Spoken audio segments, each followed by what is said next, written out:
শেষ বেঞ্চ। রাত তখন প্রায় 10:30। শহরের সবচেয়ে পুরনো রেল স্টেশনটার দিনের কোলাহল গড়িয়ে ধীরে ধীরে নিস্তব্ধ হয়ে পড়েছে। দূরে মাঝে মাঝে ট্রেনের হুইসেল শোনা যায়। প্ল্যাটফর্মে একজন যাত্রী কম্বল মুড়ে দিয়ে বসে আছে, আর এক চায়ের দোকান কেটলি থেকে ধোঁয়া উঠছে। কিন্তু এই স্টেশনে একটা জিনিস কখনো বদলায় না। প্ল্যাটফর্মের নম্বর 2 এর একদম শেষ প্রান্তে পুরনো কাঠের বেঞ্চটা রং উঠে গেছে, কাঠে ফাটল ধরেছে, তবুও প্রতিদিন রাতে সেখানে একজন মানুষ বসে। তার নাম রায়হান, বয়স 30-এর কাছাকাছি। একটি প্রকাশনা প্রতিষ্ঠানে চাকরি করে। দিন শেষে বাড়ি ফেরার আগে সে প্রতিদিন এই স্টেশনে আসে, কারো সঙ্গে দেখা করতে নয়, কোথাও যাওয়ার জন্য নয়, শুধু এই বেঞ্চটা 10-15 মিনিট চুপচাপ বসে থাকে। চায়ের দোকানের মালিক সেলিম কাকা একদিন হেসে বলেছিল, বাবা,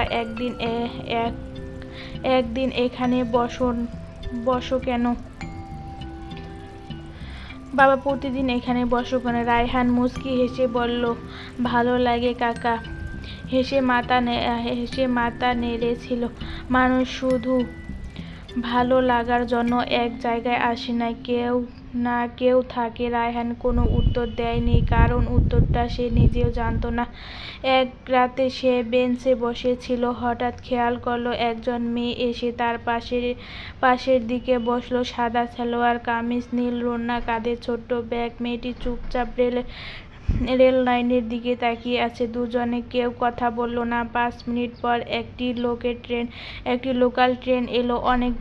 অনেকেই উঠে গেল, মেয়েটি উঠল না। ট্রেন চলে গেল, সে তখনও বসে। রায়হান অবাক হলেও কিছু বলার নেই। কিছুক্ষণ পর মেয়েটি উঠে চলে গেল। পরের দিন একই ঘটনা, একই সময়, একই বেঞ্চে, একই মেয়ে।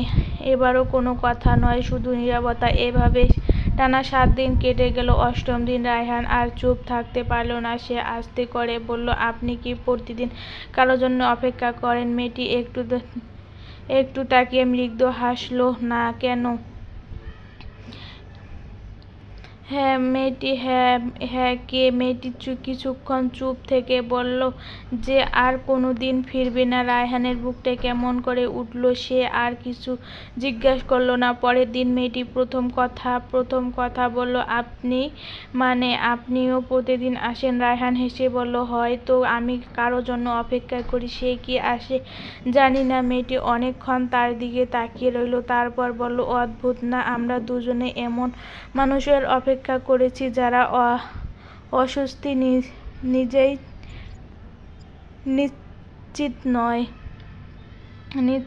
দুজনেই হেসে ফেলল। এটা ছিল তাদের প্রথম একসঙ্গে হাসা।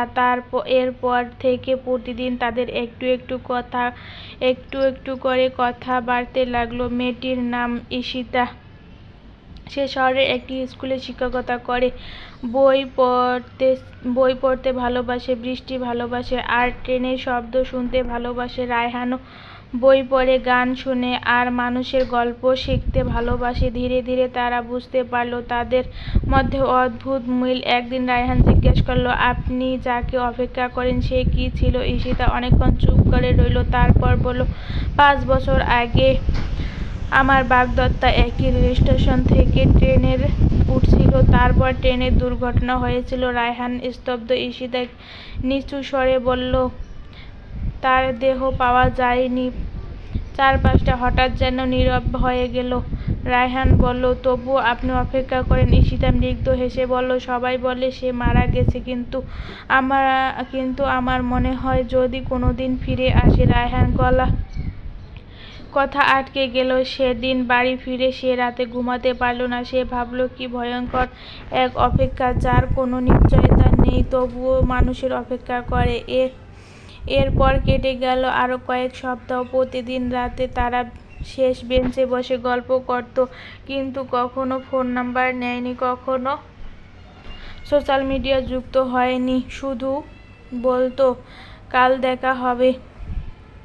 একদিন প্রবল বৃষ্টি। রায়হানের ছাতা নিয়ে স্টেশনে পৌঁছালো। বেসটা খালি। সে ভাবলো হয়তো আজ আর আসবে না। 10 মিনিট, 20 মিনিট, 1 ঘন্টা। ঈশিতা এলো না। পরের দিনও না, তারপরও না। 1 সপ্তাহ কেটে গেল। শেষ বেঞ্চটা আবার একা হয়ে গেল। রায়হানে প্রতিদিন বসে থাকতো। সেলিম কাকা। একদিন সে বলল, যাকে খুঁজছো সে হয়তো আর আসবে না। রায়হান ধীরে ধীরে বলল, কেন?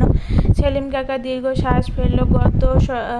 কারণ গত সপ্তাহে একটি মেয়ে এসেছিল। যাওয়ার আগে আমার কাছে একটা খাম রেখে। রায়হানের বুকটা ধক করে উঠল। আমার জন্য? কাকা মাথা নাড়ালো। হ্যাঁ, বলেছিল যদি প্রতিদিন তুমি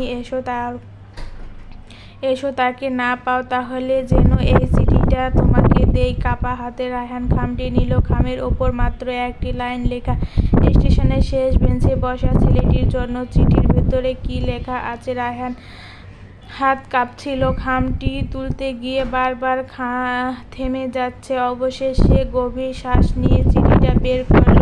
পরিচ্ছন্ন হাতে লেখা। সে চিনি ফেলেছে।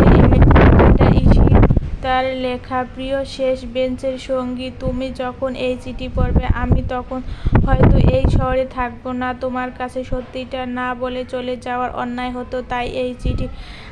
আমি তোমাকে বলেছিলাম আমি একজনের অপেক্ষা করি। কথাটি পুরো মিথ্যা ছিল না, তবুও পুরো সত্যিটা ছিল না। রায়হানের বুক ধড়ফড় করতে লাগলো। সে দ্রুত পড়তে শুরু করলো। 5 বছর আগে বাগদাদ তার সত্যি ট্রেনের দুর্ঘটনায় মারা গিয়েছিল।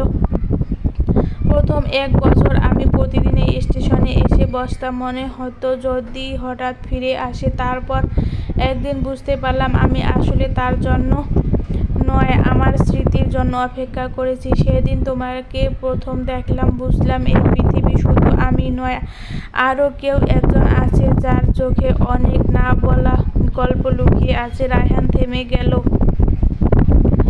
তার চোখ ভিজে উঠল। প্রথম দিন তুমি আমার সঙ্গে কথা বলোনি, দ্বিতীয় দিনও না, কিন্তু তৃতীয় দিন যখন তুমি অকারণে হেসেছিলে, অনেক দিন পর আমিও হাসতে পেরেছিলাম।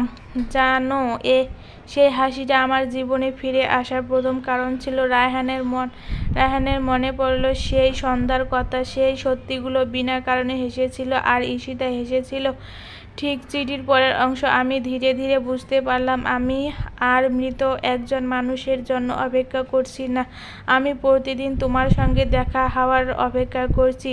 এটা আমাকে সবচেয়ে বেশি ভয় পাইয়ে দিল, কারণ আমি ভেবেছিলাম আমি আর কোনোদিন কাউকে ভালোবাসতে পারবো না। রায়হানের চোখ থেকে জল গড়িয়ে পড়ল। সে চিঠিটা বুকে চেপে ধরল। ঠিক তখন আমার জীবনে আরেকটা ঘটনা ঘটল। আমার ছোট ভাই বিদেশে চাকরি পেয়েছে। সে জোর করে আমাকে তার সঙ্গে নিয়ে চলে যাচ্ছে। আমি না বলতে পারিনি, তোমাকে বলার সাহসও পাইনি, কারণ বিদায় বলতে আমি কোনোদিন পারিনি। শেষ পাতায় লেখা ছিল, যদি কোনোদিন আমাদের দেখা হয় আমি তোমাকে একটা প্রশ্ন করব, তুমি কি এখনো শেষ বেঞ্চে বসো? হ্যাঁ, যদি উত্তর হ্যাঁ হয় তাহলে বুঝবো কিছু অপেক্ষা বৃথা যায় না, আর যদি কোনোদিন দেখা না হয় তাহলেও ধন্যবাদ, কারণ তুমি না জেনে একজন ভাঙা মানুষকে আবার হাসতে শিখিয়েছিলে। ঈশিতা চিঠিটা পড়ে রায়হান অনেকক্ষণ চুপচাপ বসে রইল। সেলিম কাকার কাছে এসে বলল, কি লিখেছে? রায়হান শুধু মৃদু হেসে বলল, একটা অসমাপ্ত গল্প। এরপর কেটে গেল 3 বছর। রায়হান এখনো সপ্তাহে অন্তত একদিন সে শেষ বেঞ্চে আসে। কখনো বই পড়ে, কখনো ট্রেন দেখে, কখনো শুধু বসে। অনেকেই তাকে চিনে ফেলেছে। কেউ বলে লেখক সাহেব, কেউ বলে শেষ বেঞ্চের মানুষ। এক বর্ষার সন্ধ্যা, প্ল্যাটফর্মে প্রচণ্ড ভিড়। একটি অন্তর্গত ট্রেন এসে থামল। একজন মানুষ নেমে ছুটছে। রায়হান তখন বেঞ্চে বসে বই পড়ছে। হঠাৎ তার সামনে একটি পরিচিত কণ্ঠ ভেসে এলো, মাফ করবেন, এখানে বসতে পারি? রায়হান বই থেকে চোখ তুলল। তার বুক যেন থেমে গেল। ঈশিতা ঠিক আগের মতোই, হয়তো একটু বেশি পরিণত, কিন্তু সেই একই শান্ত হাসি। দুজনে কিছুক্ষণ একে অপরের দিকে তাকিয়ে রইল। তারপর ঈশিতা মৃদু হেসে বলল, আমি তো ভেবেছিলাম যদি কোনোদিন দেখা হয় একটা প্রশ্ন করব। রায়হান হাসল। করো। ঈশিতা ধীরে ধীরে জিজ্ঞেস করল, তুমি কি এখনো শেষ বেঞ্চে বসো? রায়হান চারপাশে তাকিয়ে বলল, দেখছো না এখনো এখানে বসে আছি। ঈশিতার চোখ ভিজে উঠল। তাহলে আমার অপেক্ষাটা বৃথা যায়নি। রায়হান ধীরে তার দিকে তাকিয়ে হাত বাড়িয়ে দিল। এবার আর কাউকে অপেক্ষা করতে হবে না। ঈশিতা কিছু না বলে তার হাতটা ধরে ফেলল। ঠিক তখন স্টেশনের লাউডস্পিকারে ঘোষণা ভেসে এলো, শেষ ট্রেনটি কয়েক মিনিটের মধ্যে ছেড়ে যাবে। ঈশিতা মৃদু হেসে বলল, জানো, এক সময় আমি ভাবতাম সব শেষ ট্রেন মানুষকে দূরে নিয়ে যায়। রায়হান উত্তর দিল, না, কিছু শেষ ট্রেন মানুষকে তার ঠিক গন্তব্যে পৌঁছে দেয়। দূরে ট্রেনের হুইসেল বাজলে বৃষ্টি আবার শুরু হলো। শেষ বেঞ্চে বসে